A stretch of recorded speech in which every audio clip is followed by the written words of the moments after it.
Ang best na umaga, hindi lang puno ng saya, dapat puno rin ng kaalaman. At syempre, best din kung alam natin ang mga patakaran pagdating sa election. Kaya naman, let's talk about COMELEC Resolution 1117 dito sa Usap Publiko.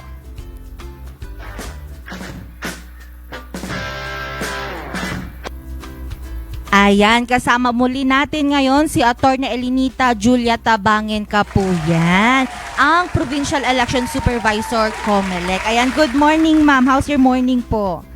Miss Angel, good morning po sa lahat ng mga taga-COMELEC na nanonood ngayon. Masaya naman po ang morning ngayon at very bright ang morning at malamig pa rin. Di ba? Parang mag-one-on-one talk kami ngayon ni attorney, di ba? Sa yung vibe namin ngayon, parang okay, ganun na. Oo. Pero ngayon pag-uusapan po natin mga ka-MB ang Resolution 1117 po. Attorney, ano nga po ba ito? Etong COMELEC Resolution 11117, siya po yung inad sa COMELEC Resolution 11086. So, ano siya ha? Yung pong nire-regulate natin ang conduct of surveys. So, usong-uso ngayon yung nagko-conduct ng mga survey tulad ng sino ba yung preferred nyo na candidate or preferred yung mayor within an area, di ba? So, ko-conduct sila ng surveys. Ngayon, they also publish these kinds of surveys at kung saan-saan na lang naglilitawan. Pagkatapos, merong mga reaction ng mga kandidato, reaction ng kung sino-sino. Yes. So, minabuti po ng COMELEC na ipass itong COMELEC resolution na ito at ang sinasabi po rito ay they have to pre-register itong kanilang gagawing survey. So, paano nga naman kung gagawa kayo ng survey? It must be election related. Siyempre, Yes. Pangalawa, you will conduct it and within the election period and you will publish it. So, publish meaning in-announce mo sa newspapers or in-announce mo sa FB and then nalaman ng mga tao for information. Ayun, parang attorney, kailangan magre-register ka muna, so hindi pwedeng basta-basta ka lang mag-conduct ng survey. Opo, kailangan ma-register to. So, kailangan yung mag-download ng form sa www.comelec.gov.ph and then, pag na-fill upan na po yan, i-register nyo po yan sa PFAD ng COMELEC and Election Information Department. Yung PFAD po is the Political Affairs Department of the COMELEC. Political Finance Affairs Department of the COMELEC. Pero attorney, ngayon ang dami ko po kasing naririnig na nagsisilabasan ngayon yung survey since malapit na nga po ang election. Iba-iba po yung mga resulta ng survey. Attorney, matanong ko lang po, yung survey po ba, may specific area lang po ba sila? Or meron kasi nagsasabi, bakit hindi naman kami sumagot ng ganyan? Bakit siya ang nasa 1 or 2 ganun, attorney? Depende po kasi yan sa pag-conduct nila ng survey, kung ilan yung respondents nila. So doon po sa aming requirements, pag nag-file kayo for registration, merong ilalagay po doon na name of the person who conducts it or the firm. Second, sinong nag-sponsor niyan? So, yes. Ilalagay nyo kung anong pangalan ng firm or the person mismo or the candidate. And then third, syempre ilalagay nyo yung methodology ginamit, saang location mo hinold yan. Yes. And then sino yung participants, tapos yung margin of error. And then yung comprehensive report na kailangan isubmit nyo sa COMELEC. Ngayon, ito po, para po maging transparent and to prevent yung pong mga misinformation na ikinakalat. Opo, pero yung magsa-survey, depende na siya kung saang location siya. Hindi naman ilang respondents at saang location. Depende sa kanya kung saan niya gusto. So, there are also candidates na gusto nila sa barangay lang nila. Yung survey na yun, pwede naman. So, attorney, kunwari ako po yung isang kandidato, pwede rin po ba akong mag-conduct ng sarili kong survey sa area namin? Pwede naman po. If you intend to publish that, yun ang kailangan mong iparegister sa COMELEC and sa Election Information Department at saka sa PFAD. Pero pagka gagamitin mo lang para lang sa sarili mo and you don't intend to publish it, hindi na kailangan niya ng consent. Kasi gagamitin mo lang naman sa sarili mo. Pero kapag ipapublish mo yan, kasi ang nakalagay sa COMELEC resolution is specific. First is election related. Second, you intend to publish it and nakalagay doon yung preference ng mga tao na participants kung sino yung respondents mo.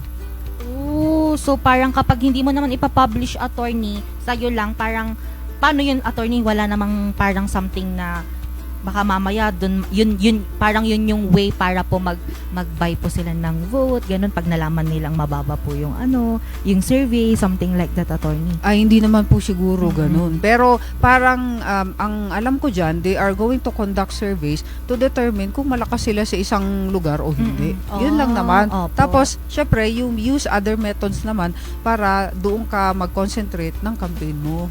Pero hindi yan gagamitin for vote buying. Huwag naman ganun. Opo. Magiging liable ka na naman for ibang law or another resolution of the COMELEC.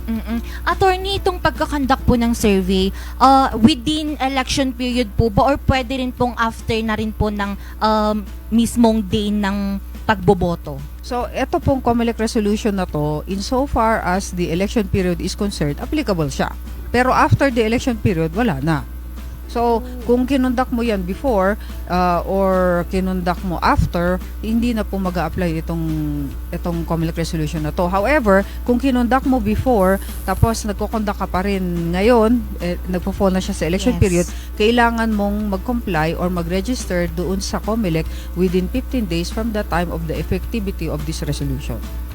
Attorney, meron na po bang mga kaso or cases po tayo na may nag-conduct ng survey tapos hindi po sila nagpa-registered and then pinoblish po nila sa publiko? Wala pa pong ganun kasi bago pa lang itong COMELEC resolution na ito. However, there are previous resolutions year 2001 and 2000 na involving, briefly lang po yung facts nito, ABS-CBN versus COMELEC. So ito, year 2000 ito. The ABS-CBN conducted exit polls. So, meaning exit polls, paglabas mo sa presinto, tatanungin ka kung sino yung binoto mo.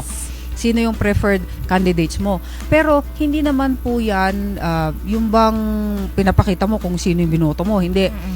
Secret din siya na confidential din. Tapos hindi ka naman pinipilit. Yon. So yun yung ginawa ng ABS-CBN. Pero nag-issue ng resolution ng COMELEC na ipinagbabawal yun. Nung time na yun because nakaka-conflict daw sa tallies. Yun ang sinabi. Pero sabi ng Supreme Court, umabot talaga siya ng Supreme Court, sinabi that is an exercise of freedom of expression and the press. Kaya it is guaranteed under the Bill of Rights of the Constitution, therefore allowed silang gumawa nun. So hindi siya bawal naman. Hindi bawal. At saka hindi ka naman compelled when you are, yung tinatanong ka kung anong preference mo. Yun lang naman. Bali, ang attorney, ang laging iisipin kapag po magsasurvey tayo, dapat election related. Tapos, hindi po siya, what do you mean by this? Hindi po siya parang, basta election related lang po siya. And within the election period po. Within the election period. And you intend to publish it. You intend to publish it. So, okay lang pala na mag-survey ka basta sa'yo lang din yun. Hindi mo pa-publish. Hindi mo naman ipapublish. Kasi ang pina-prevent natin dito is yung misinformation na mangyayari doon sa gagawin mong survey. Kasi for example, gumawa ka lang ng survey, 10 tao lang yung kinunan mo. Hindi naman masyado atang malaki ang margin of error niyan. Parang ganyan. So, parang nakaka-deceive na siya.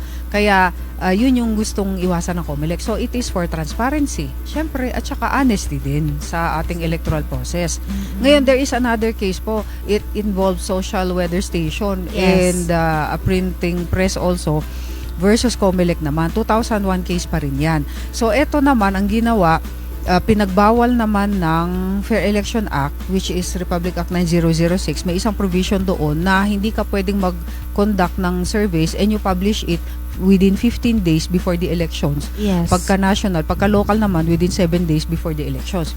Ang sinabi ng COMELEC, so ini-enforce na ng COMELEC, ang sinabi ng Supreme Court, bawal yun. Kasi what is important is gumagawa sila ng legal na things at saka it is for freedom of the press and for expression guaranteed under the Bill of Rights of the Constitution.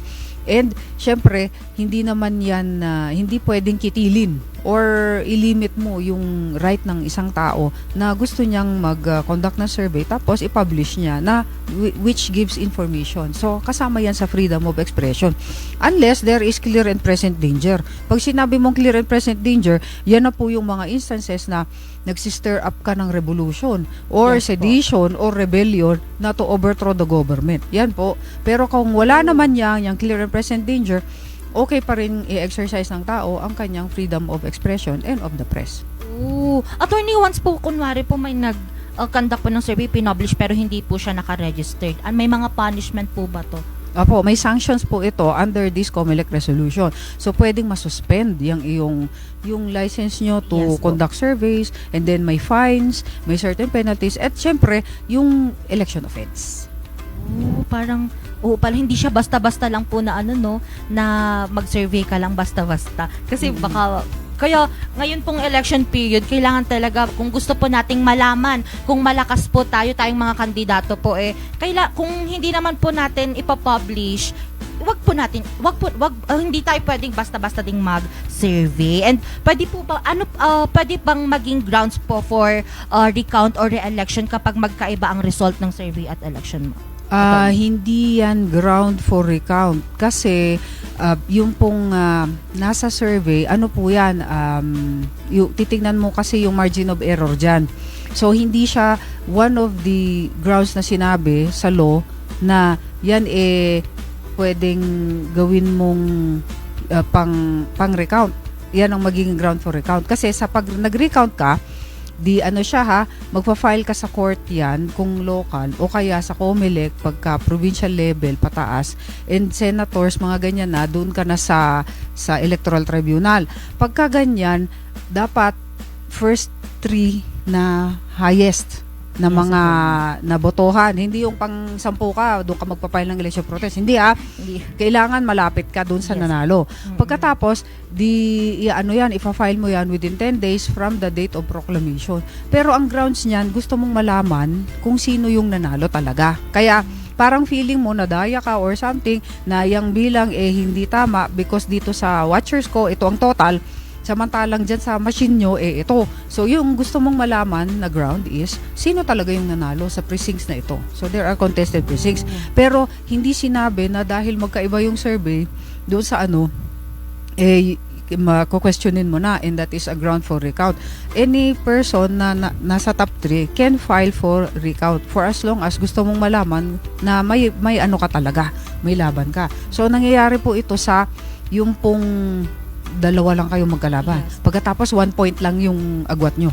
Yan. O kaya 40 points o kaya 80 points, mga ganyan.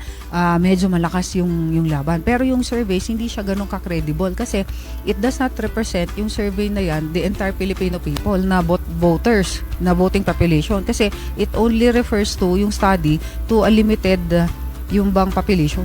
Hindi siya entire Philippines or entire barangay, entire yung munisipyo or entire province. Ayan, di ba? Mga ka-MB, liglig at siksik na naman ang ating natutunan ngayon kay Attorney. Attorney, baka may gusto ka pa pong idagdag regarding po dito sa Resolution 11117 po, Attorney. Opo, ito pong 11117, it aims to regulate lang yung mga paglabas o pag-conduct ng ating surveys na nagkalat na talaga kung ano-ano yan, tapos nakakabahala sa ibang tao, lalo na kung kandidato ka tapos hindi pa nag-start yung campaign period, meron ng ganun. So, ito yung gustong i-regulate para magkaroon ng transparency, syempre para yung bang credibility naman, at saka it does not affect yung reputation ng electoral process. So, good naman po itong resolution na to, and it does not aim to curtail yung pong inyong right to express yourselves. You just simply register with the COMELEC. Ayan, thank you so much, Attorney. No, panibagong kaalaman na naman ang binigay ngayon ni Attorney EJ. Kasi nga, nalalapit na naman ang election. Tapos election period na, campaign period na po ngayon, Attorney. Pero Attorney, balita ko may libro ka daw, Attorney. Saan po ito mahahanap? Ay, opo. Meron po akong book entitled Insider's Notes on Election Laws. So, first edition yan, yung black and white na nandyan sa screen. And then, may second edition po ako na pinublish ko lang po nung December of last year.